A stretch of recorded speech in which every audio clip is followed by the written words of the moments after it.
নিজের গাছের তরকারি দেখেন কত সুন্দর,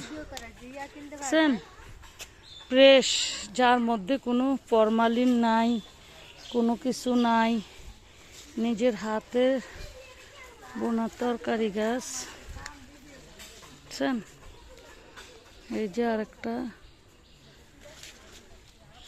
এই যে আরেকটা ধরে আছে। আসসালামু আলাইকুম এভরিওয়ান, কেমন আছেন? আলহামদুলিল্লাহ আমি ভালো আছি। চলে আসলাম বিকালবেলা, নিজের গাছ থেকে তরকারি পারলাম। দেখেন গাছের তরকারি কত সুন্দর, ফ্রেশ, যার মধ্যে কোনো ফরমালিন নাই, নাই কোনো সমস্যা।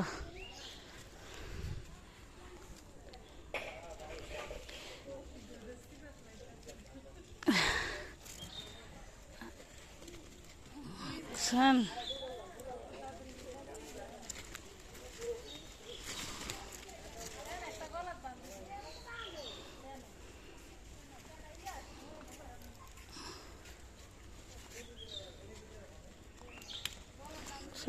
এই যে কত সুন্দর তরকারি, এই যে দেখেন, দেখছেন কত সুন্দর তরকারি নিজের গাছের। ভালো থাকবেন সবাই, ভালো লাগলে লাইক কমেন্ট শেয়ার করে দিবেন।